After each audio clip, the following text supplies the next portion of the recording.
Donc on va poursuivre avec une présentation qui va parler de la socialisation avec le cheval. On continue ce déroulé à dimension sociologique pour partir de quelque chose d'extrêmement intéressant, moi. Bien. Alors, ce que je vous présente est donc issu de mes travaux de recherche qui datent d'il y a 10 ans. Cette thèse de sociologie avait pour but de comprendre ce que c'était que l'équitation. Puisque, comme je vous l'ai dit, je ne suis pas du tout du sérail. J'en ai quand même appris des termes, tels que sérail. Et j'ai soutenu cette thèse en 2014. Donc, ma question de départ, je vous l'ai dit, c'était est-ce que l'équitation ne serait pas un art martial? Alors, ça a donné lieu à des réflexions qui sont allées beaucoup plus loin que ce que j'avais cherché à comprendre initialement. C'est-à-dire qu'initialement, donc, je voulais savoir, est-ce que l'équitation est un art martial? J'ai eu une réponse. Au minimum, l'art martial équitation a existé. Est-ce qu'il l'est encore? Ça va dépendre finalement des représentations de ceux qui le pratiquent. Par exemple, Michel Henriquet, un petit monsieur que vous avez probablement connu ou du moins entendu parler, considérait pour sa part que c'était un art martial. Mais il était parmi les seuls. Mais ça se comprend quand on a son parcours et qu'on avait la culture livresque qu'il avait. Il était ami avec Nuno Oliveira, avec René Baccarat, bref. Il avait une vision des choses assez élaborée, donc intéressante, et donc il pensait que c'était un art martial. Bien. Les pratiques, jusqu'alors, avaient été surtout faites par des actrices du milieu. Vérène Chevalier, Fanny Lemanque sont des personnalités reconnues, Brigitte Dussart aussi, des milieux cavaliers, et elles se sont intéressées à l'équitation en tant que cavalières.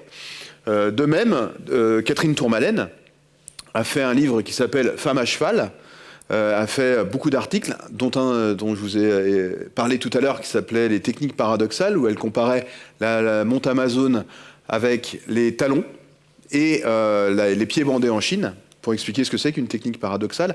Alors je vois qu'il y a une ou deux femmes dans la salle, donc peut-être parmi vous, en tout cas Sébastien, je pense qu'il n'a jamais mis de talons hauts. Non. Non. Donc nous ne savons pas trop ce que c'est. Enfin, moi je sais parce que j'ai essayé du coup. Mais je vous rassure, c'était dans des cadres tout à fait normaux, il n'y a pas de problème.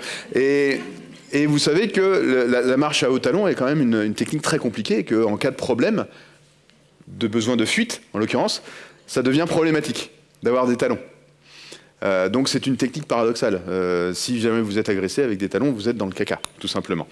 Les pieds bandés, je vous explique ce que c'est. Hein. C'est des pieds qui sont réduits par bandage pendant toute l'enfance des petites filles chinoises et qui sont contre-indiqués à la marche, tout simplement. Et puis donc l'Amazone, j'en ai parlé tout à l'heure, c'est une technique d'équitation très élaborée, mais qui est beaucoup moins sécure que la monte à califourchon, puisqu'on est avec une jambe de chaque côté du cheval et globalement, on est plus stable.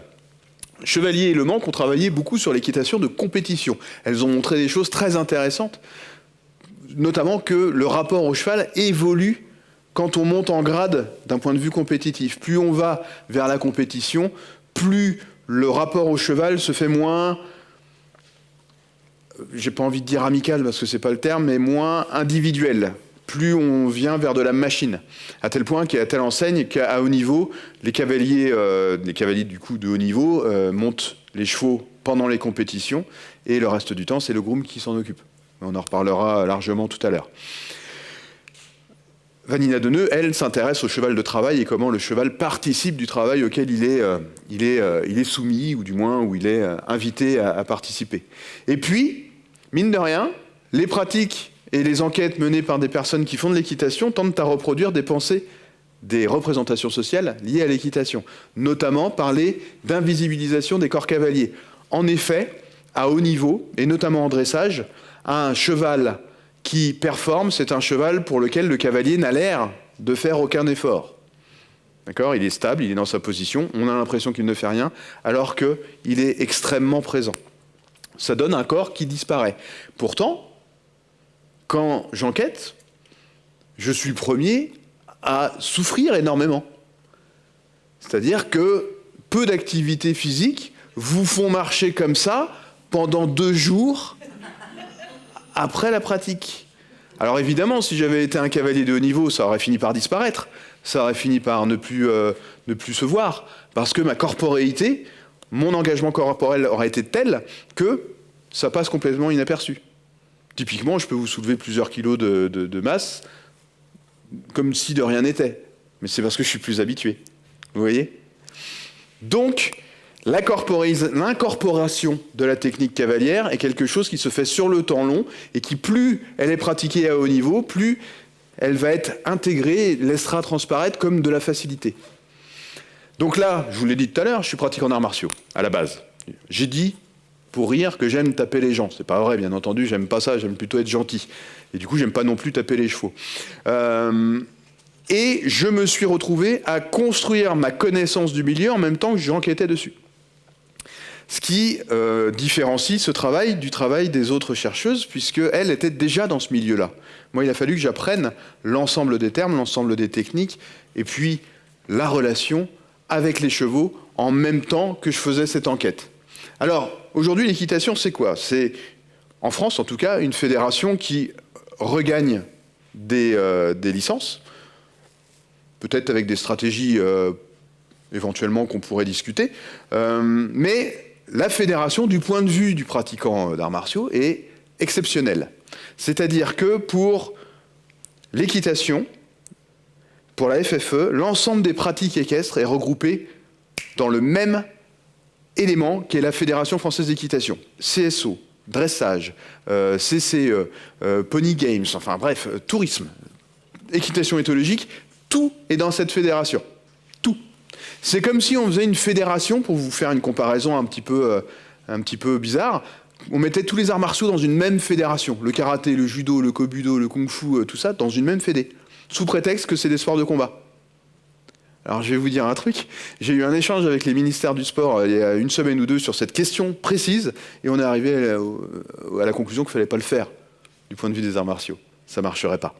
Mais néanmoins, la Fédération française d'équitation est une fédération qui regroupe et qui tente à regrouper tous ces pratiquants, ce qui en soi est original. Et puis, c'est 2,2 millions de pratiquants revendiqués, c'est-à-dire qu'on va au-delà des licenciés.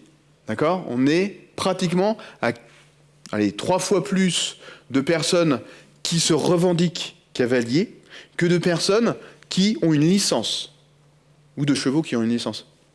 Parce que maintenant, il y a ça. Alors, qu'est-ce que c'est que ce hiatus ? Qu'est-ce que ça veut dire? Pourquoi on a un tel différentiel? C'est un petit peu ce que je vous ai montré tout à l'heure. Ça répond, en fait, à cette question des cercles. C'est qu'il y a des personnes qui ne se retrouvent absolument pas dans les pratiques de compétition. Alors, quand je suis arrivé avec mon petit bagage martial, je me suis essayé sur une comparaison. Quand j'avais fait l'étude des arts martiaux, j'étais arrivé, on a employé ce mot-là, Alice l'a dit tout à l'heure, à un continuum. Un continuum, c'est à peu près ça. C'est-à-dire qu'il y a 2 extrêmes. Là, en l'occurrence, l'art martial et de l'autre, le sport de combat. Et entre ces extrêmes, une multitude de manières d'envisager la pratique. Si je fais des arts martiaux, mon but du jeu, c'est de faire de la self-défense, c'est de me battre contre plusieurs personnes à la fois. C'est pas de limite de temps, pas de limite de coups, pas de limite de zone de frappe, etc. Quand je fais du sport de combat, je suis sur un tatami, 1 contre 1, avec un arbitre, avec des règles à suivre et d'autres à éviter. Donc je suis arrivé avec ce petit bagage-là en essayant de l'appliquer aux arts martiaux, aux équitations. Est-ce que l'équitation, ça ressemble à ça? Donc c'est comme ça, avec cette invitation, ce que j'avais appelé à l'époque l'amicale pression familiale, donc l'obligation très nette de devoir faire de l'équitation avec mon ex-compagne, sinon je partais, c'était un petit peu l'idée. Donc je me suis retrouvé à aller à cheval, à avoir mes propres chevaux, alors que je n'avais, pardon madame, ça va, aucune technique, rien. Et je me suis retrouvé avec ces chevaux, dont je vous ai évoqué, qui avaient j'ai oublié le nom, pardon, la bascule de la phalange au niveau... Une fourbure, double fourbure au niveau des antérieurs, donc échange de chevaux, nouveaux chevaux, et donc cette socialisation qui a été la mienne à l'équitation a permis de mieux comprendre ce que c'était que l'équitation, ou du moins d'établir ce qu'on appelle, ce que Everett Hughes appelle un autre regard sociologique, c'est-à-dire comment quelqu'un qui n'est pas du sérail, quelqu'un qui n'est pas des milieux, peut observer quelque chose pour voir des éléments qui ne seraient pas visibles à cause de l'évidence. Parce que tous autant que nous sommes, nous avons des évidences. Dès qu'on est quelque part, on dit, si je vous dis quelque chose, par exemple, les hommes sont plus forts que les femmes, vous allez me dire, oui, c'est évident.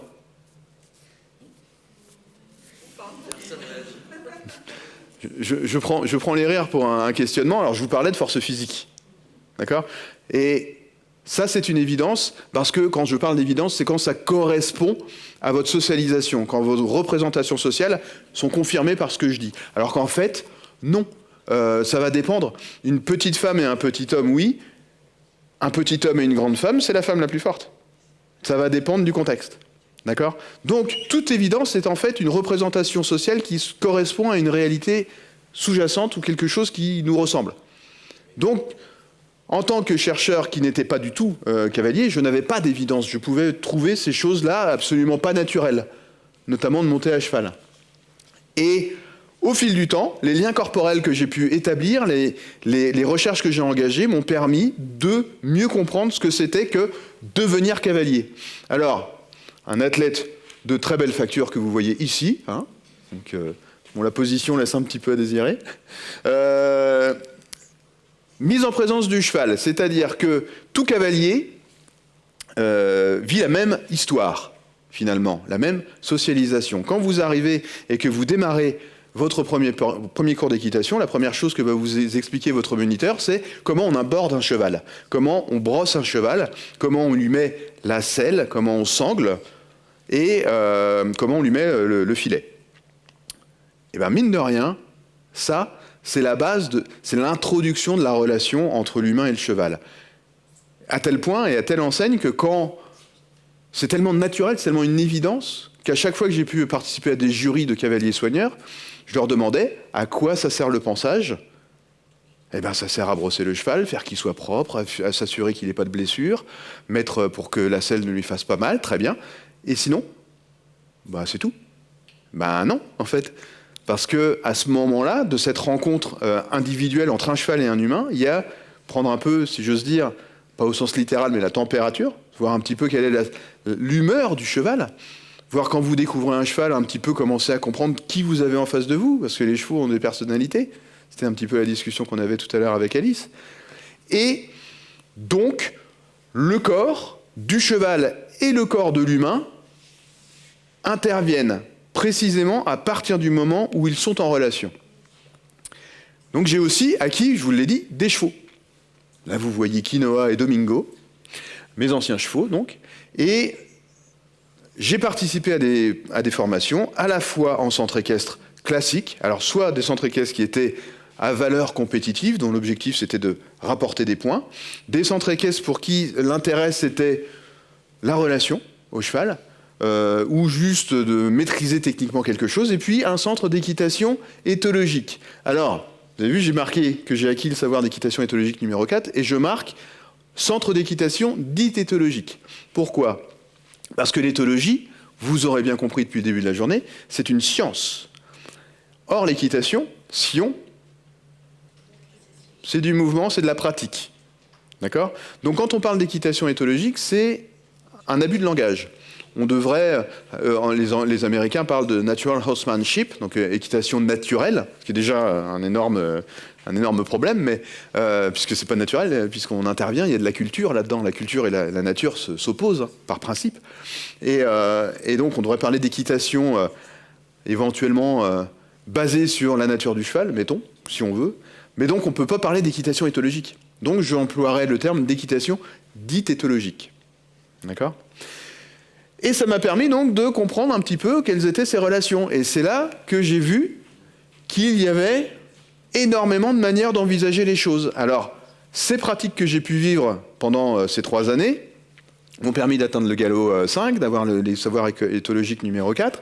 Et ça ne suffisait pas. À ce moment-là, je me suis dit, si ça se trouve, ce que je vis, personne ne le vit.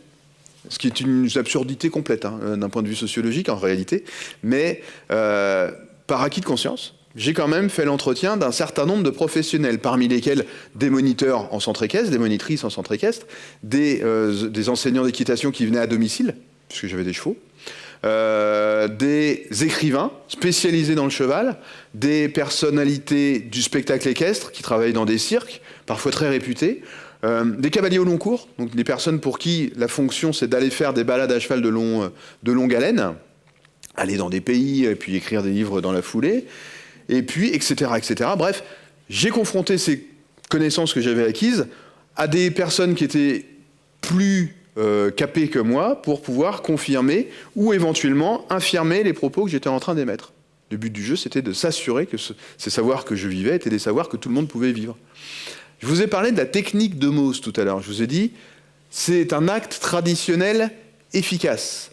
Dans sa définition de 1950, Marcel Mauss explique que la technique est traditionnelle et efficace. C'est-à-dire qu'elle est traditionnelle, donc elle relève d'une culture, donc d'une transmission. Et elle est efficace, c'est-à-dire qu'elle augmente toujours sa qualité de réalisation technique. C'est ce que montre l'histoire de l'équitation depuis la Renaissance jusqu'à aujourd'hui, au travers des écrits des personnes qui ont été considérées comme des grands maîtres après coup. Et c'est aussi ce que c'est que l'équitation aujourd'hui au travers des questions du bien-être du cheval. Comment on choisit de faire telle ou telle technique ou d'élaborer tel ou tel savoir, comment on apprend à quelqu'un l'équitation, au travers de ce qu'on considère aujourd'hui comme une technique bonne, efficace et transmissible. Ce que disait aussi Mauss, et qui est un peu moins vrai aujourd'hui, c'est qu'il estimait que la technique transmissible était ce qui différenciait l'humain de l'animal. Et il dit deux bêtises. C'est normal, il vit avec son temps, il dit les connaissances de son temps. À la fois, il dit que l'humain n'est pas un animal, ce qui est une erreur. On sait aujourd'hui, on le sait tous, hein, nous sommes tous des animaux. D'accord ? Et la deuxième, c'est que finalement, aujourd'hui, on commence à comprendre que les animaux ont aussi une culture. Et c'est parmi les choses que j'ai pu faire, entre autres avec Hélène Roche, c'est ce qu'on s'est appliqué à montrer, c'est qu'une culture équestre, une culture équine s'élabore au travers d'un groupe de chevaux. Et d'ailleurs, c'est un petit peu ce que disait Sébastien tout à l'heure, quand des chevaux ont vécu ensemble, ils ont entretenu des liens, et quand ils se retrouvent, ils sont heureux de se retrouver. Donc c'est que l'histoire de l'individu n'est pas du tout anodine. Et que dans son histoire, l'individu cheval, il a, y compris avec l'humain, mais y compris avec les autres espèces, élaboré des manières de fonctionner qui sont certainement intéressantes à étudier. Alors, ce que je dis là, c'est important. Ça y est, j'en vois une qui s'endort. Attention, je vous ai vu, madame. Piégé. Ce qui s'entend dans cette histoire-là, c'est que quand on apprend quelque chose à quelqu'un, il y a un soubassement moral derrière. On y reviendra tout à l'heure, du coup. Ce soubassement moral, il fait qu'on va considérer que quelque chose est bien ou pas bien. D'accord ? Aujourd'hui, ces soubassements tendent à bouger, parfois énormément. Et ces soubassements qui bougent invitent les pratiquants, les professionnels à se questionner sur leur pratique pour que l'image, la représentation sociale d'une équitation qui ne serait que une relation de dominant à dominé puisse apparaître comme étant aussi autre chose. Et voir que l'interaction dominant-dominé ne soit plus celle qui soit reconnue comme la norme de l'équitation, mais que peut-être elle soit reconnue comme la pratique déviante. Alors, dans l'enquête, j'ai pu observer qu'effectivement, j'ai fait des liens avec les pratiques martiales, au travers de, par exemple, ce que je vous ai dit tout à l'heure, Kibadachi, la position du cavalier. Pendant ma soutenance de thèse, je l'ai fait faire à un des jurys qui était karatéka, et la chose qui n'était pas du tout cavalier, et la chose qu'il m'a dite, c'est ouais, c'est comme si vous aviez un baril entre les jambes. Alors si vous regardez un peu comment est configuré un cheval, grossièrement, c'est un peu un baril. Sans vouloir être désagréable avec les chevaux que je respecte par ailleurs. Il y a d'autres choses qui ne vous viendront pas à l'esprit parce que vous êtes, à moins qu'il y ait des pratiquants d'arts martiaux dans la salle en plus, ce qui est possible, c'est que les notions de déplacement des hanches sont extrêmement importantes dans les arts martiaux. Et les hanches, c'est la base de l'équitation. C'est ce qui crée le lien primordial entre le cheval et l'humain. Ce sont les hanches et le dos du cheval. Les aides, justement, portent ce nom parce qu'elles aident la base que sont le bassin et les hanches. D'accord ? Ce bassin, d'ailleurs, qui s'active de manière extrêmement virulente quand on fait du trot ou du galop assis. Et ce qui, pour vous, est peut-être d'une facilité déconcertante, et qui, pour moi, a été un enfer sur Terre. D'accord ? Jusqu'à ce que un de mes moniteurs d'équitation me fasse bien comprendre ce qu'il attendait de moi. Et là, par contre, ça a été un petit peu un choc. Peut-être ça va être un choc pour vous quand je vais vous le dire, et je suis navré. C'est quand il m'a dit, il faut que tu engrosses ton pommeau de sel. Et là, j'ai compris ce qu'il attendait de moi. Parce que j'avais eu des expériences avec des gens. Et du coup, je me suis énormément amélioré au trot et au galop assis. Parce que j'ai compris le mouvement du bassin. Qui permet donc d'avoir un liant avec le cheval de qualité. Alors, le travail à pied, dès le début, on l'a vu, dès l'entrée dans le paddock, le travail à pied démarre avec une implication corporelle totale, à la fois parce que le cheval vous lie corporellement, on l'a vu tout de suite avec Alice. Vous êtes mauvais, on est tous mauvais à lire les chevaux, donc on a besoin de toucher principalement. Et puis, l'implication corporelle est telle, effectivement, je vous l'ai dit, que les courbatures, après, c'est un petit peu compliqué. Et puis, les différentes expériences que j'ai pu vivre ont pu me montrer et me permettre de découvrir que oui, il y a une équitation qui est dans une logique de dominant à dominer, mais il y a d'autres équitations, il y a d'autres manières de voir le monde. Et que peut-être ces manières de voir le monde sont fonction, des personnes qu'on rencontre, 2, de l'expérience qu'on acquiert, et 3, de la culture qu'on développe. Cette culture-là, je vais vous l'expliquer après. Mais globalement, j'ai vu énormément de comportements de moniteurs plutôt variés. Et parfois, je vais vous inviter à faire une expérience, ça va vous réveiller, vous allez voir. Quand je montais dans un centre équestre, on travaillait, puis donc je regardais quelqu'un qui travaille, et puis à la fin, le moniteur disait « Bien, caresse !» Et là, qu'est-ce que je voyais ? Essayez de vous faire ça, vous voyez, ça va vous réveiller, ça va être très très net. Alors personnellement, moi, j'aime pas du tout. Peut-être vous, oui, mais dans ce cas-là, vous avez des relations spéciales, enfin, du moins qui ne sont pas dans la norme. Et en tout cas, moi, j'aime pas du tout. Et j'ai commencé à regarder, je me suis intéressé pendant mes recherches à l'éthologie, et j'ai commencé à regarder si les chevaux se tapotaient comme ça. Globalement, non. Ou alors, c'est pour le coup dans une manière belliqueuse. En revanche, j'ai vu qu'ils aimaient bien se gratouiller, se caresser, se lever. Et du coup, moi, quand on me disait caresse, j'avais tendance plutôt à faire ça. D'accord ? Et vous remarquerez, on en discutait tout à l'heure, que c'est vrai, c'est l'humain qui se tape comme ça, là. Alors, soit pour se souhaiter un petit peu bon courage, pour se dire qu'on est l'un avec l'autre, ou alors pour des raisons un petit peu plus spécieuses aussi. Mais dans l'ensemble, les animaux ne se tapent pas pour se féliciter ou pour être gentils. Si vous avez des chats, moi j'ai des chiens, pardon, parce que les chats, évidemment, si vous leur tapez dessus, vous allez la sentir passer. Si vous avez des chiens, j'espère que vous en avez. Moi, ça m'est arrivé de le tester plusieurs fois avec des chiens. Tapoter la tête d'un chien, vous allez voir sa réaction. Qu'est-ce qu'il fait ? Il reste pas comme ça. Il regarde ce qui se passe. Qu'est-ce que tu fais là ? T'arrêtes ? D'accord ? Ou tapoter sur le flanc du chien, il a tendance à regarder, mais j'ai une bête. Le tapotage est vraiment un truc d'humain. Les autres espèces ne le font pas. Donc là, par exemple, on voit qu'il y a une forme de domination. Essayez de tapoter sur la tête de quelqu'un dans la salle. À mon avis, vous avez vu, alors les plus anciens, ceux de ma génération au minimum, connaîtront Benny Hill. Vous vous rappelez de Benny Hill ? Il tapotait la tête de sa victime, puisque c'était une victime. Donc là, c'est une victime.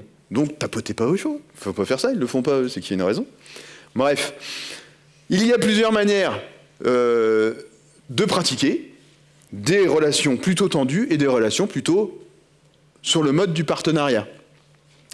Donc on l'a vu, le cheval, il voit, il sent, il est complètement et corporellement tout le temps dans son monde, dans son Umwelt, et nous aussi. Sauf que les humains ont tendance à penser que seul leur point de vue domine. Donc l'attitude morale et l'attitude corporelle du cavalier va faire que la relation va prendre un tour plus ou moins dominant ou plus ou moins partagé. Et c'est là donc que je peux arriver à la conclusion initiale que oui, d'ailleurs, on peut le faire facilement, on peut parler d'art équestre et de sport équestre.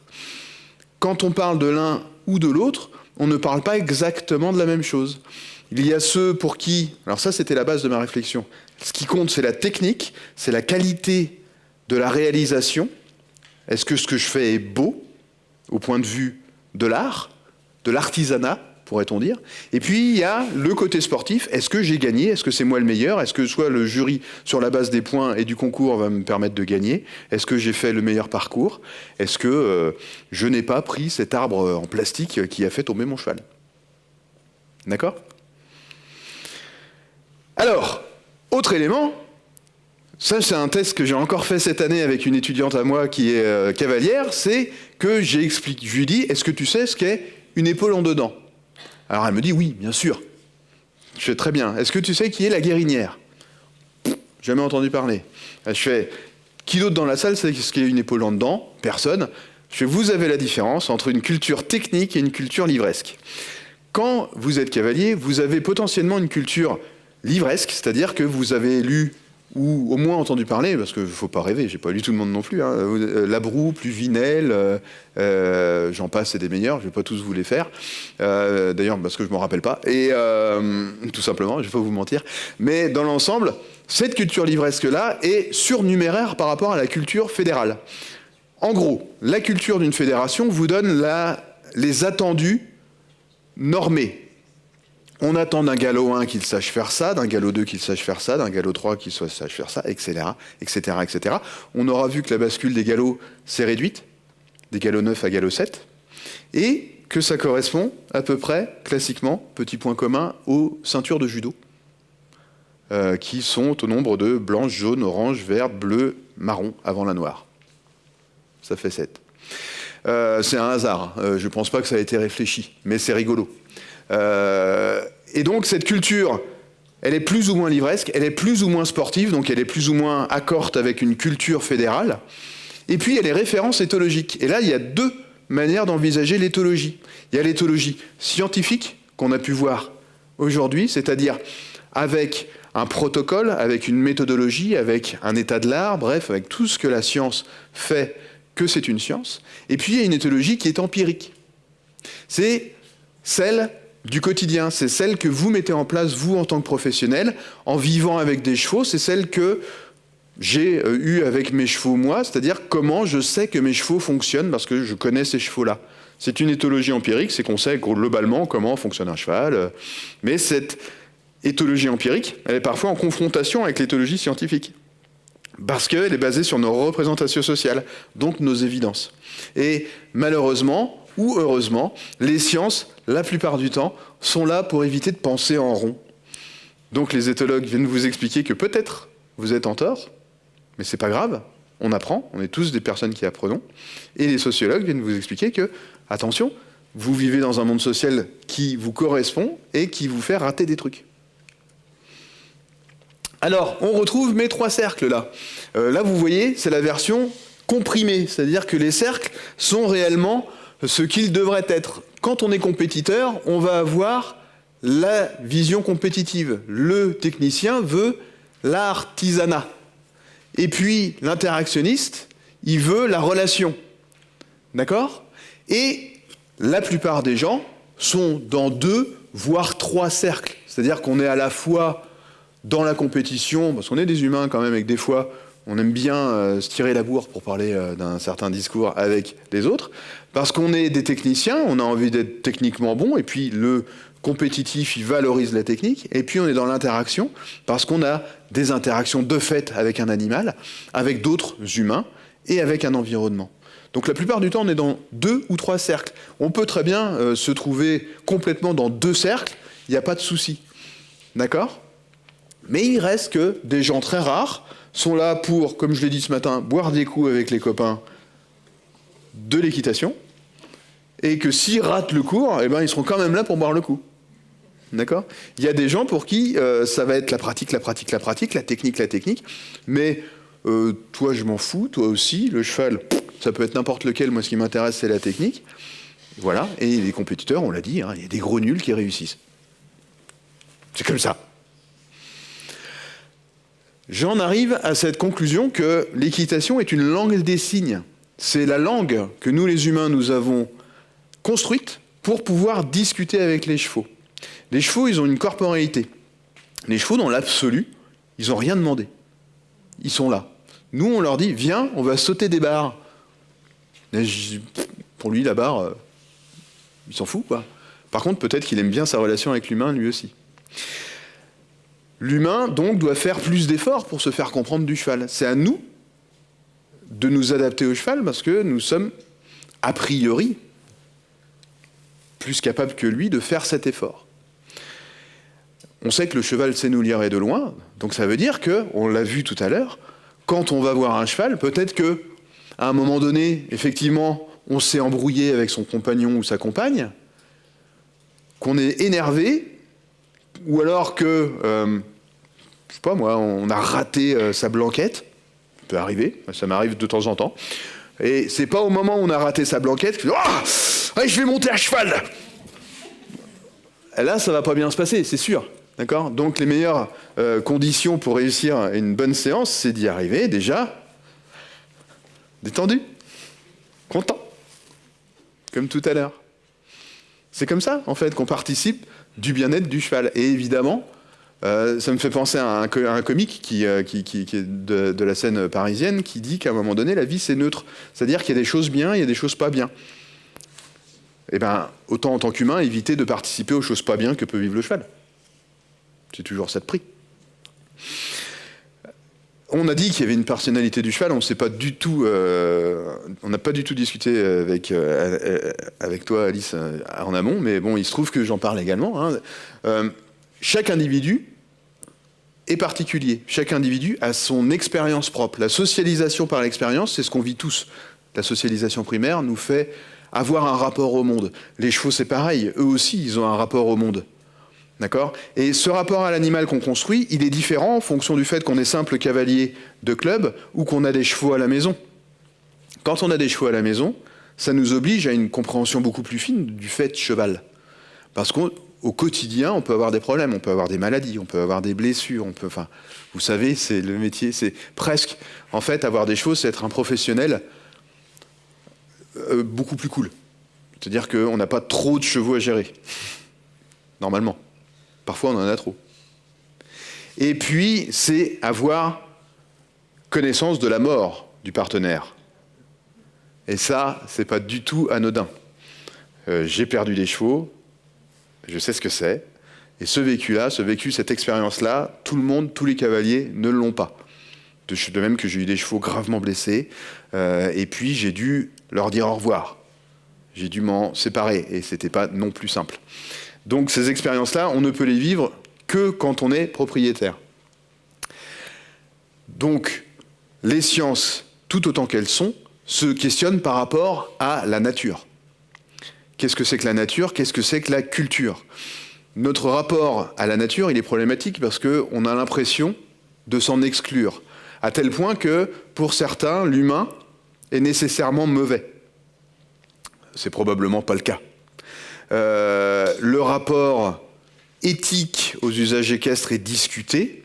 Donc, il faut mettre en avant les côtés positifs de la pratique qui va du tourisme. Pourquoi ? Parce que c'est une pratique qui touche le plus de monde. C'est-à-dire que là, vous allez avoir tous les fameux cavaliers qui ne sont pas licenciés, ils sont la plupart du temps touristes ou propriétaires. C'est ces deux choses-là. Donc vous, en tant que professionnel, vous pouvez avoir accès au tourisme. Pour les cavaliers qui sont chez eux et que les moniteurs viennent rencontrer, c'est leur montrer les bonnes pratiques. Mais c'est montrer les pratiques qu'il faut favoriser. Aujourd'hui, on voit qu'il y a des métiers qui perdurent. Il y a celui du moniteur, il y a celui de l'accompagnateur. Donc, il y a des dimensions nouvelles. On a parlé d'éthologie, on a parlé de bien-être animal, on a parlé des techniques de soins, on peut parler de médiation animale, on peut parler de retour de pratiques qui avaient disparu. Je vous ai dit tout à l'heure que les pratiques qui engageaient le cheval étaient multiples pendant des années et des années. Jusque dans les années 60-70, avec l'apparition du moteur, le cheval a été relégué soit dans l'apparat, soit dans le sport ou les loisirs. Aujourd'hui, on se rend compte que peut-être on a fait une erreur. J'ai montré tout à l'heure dans un livre le maillage des chemins de fer dans les années 1880. On s'est complètement assis sur tout ça. Ça n'existe plus. Le cheval peut revenir, le cheval revient. On parlait avec Laetitia tout à l'heure d'un travail qu'elle avait réalisé sur le cheval dans l'agriculture, dans le champ viticole. On voit revenir le débardage, on voit revenir les transports, la police à cheval revient. Et cette police à cheval, elle a un intérêt énorme. Parce qu'à la fois, quand on est sur un cheval, on voit de loin, et quand on est sur un cheval, on attire les gens. Regardez ce qui se passe quand il y a un cheval à un endroit, tout le monde va le voir. Alors ça peut poser question, mais ça pose aussi un rapport de l'humain aux autres espèces. On se socialise toujours avec d'autres espèces. Je vous ai parlé des chats, je vous ai parlé des chiens, je vous ai parlé des chevaux, bien sûr. Vous avez remarqué que peut-être il y en a qui n'ont pas de chat. Peut-être qu'il y en a qui n'ont pas de chien. Néanmoins, toutes les images que je vous ai données vous ont parlé. Parce que même si vous ne côtoyez pas ces animaux, vous avez des représentations sociales de ces animaux, et donc vous êtes socialisé avec ces animaux, même si vous ne les connaissez pas. J'irai même plus loin, vous savez qu'il y a des orang-outans dans la savane. C'est la savane, hein, les orang-outans, je ne dis pas de bêtises. Hein. Forêt ? Vous êtes sûr de votre coup ? Bon, vous voyez, je sais qu'il y a des orang-outans. D'accord ? Je ne sais pas très bien où, mais je sais qu'ils sont là. Donc je suis aussi socialisé à eux. Je suis très mauvais en géographie, faut le savoir. Mais je sais qu'il y a d'autres animaux que j'ai jamais rencontrés de ma vie et qui sont là. Donc je suis socialisé à eux, même avec leur absence. Donc, penser une humanité qui serait séparée du reste du règne animal est hautement problématique, parce que ça voudrait dire qu'on serait seul au monde. Notre rapport au monde et les représentations sociales du cavalier sont fonction donc de la culture du corps, comment on a intégré des techniques, de la culture éventuellement livresque, de la culture qu'on se fait au quotidien à côtoyer les animaux, et puis à notre rapport au monde et à sa violence. Globalement, il y a deux grands types de violence. La violence physique, dans notre monde à nous, et contrairement à ce qu'on peut vous dire à la télé, cette violence physique est tente à se réduire, vaille que vaille, je peux vous promettre, mais à la place, il y a de la violence symbolique, qui, elle, est toujours présente et toujours très volumineuse. On peut évoquer comme violence symbolique la différence de paiement entre un homme et une femme, pour un même travail, par exemple. On pourra en mettre plein, des violences symboliques. Dans ce monde-là, il appartient de favoriser cette relation humain-cheval de qualité qui suppose donc une éducation des enseignants, mais aussi et surtout des apprenants, les futurs cavaliers qui porteront l'équitation de demain. Je vous remercie.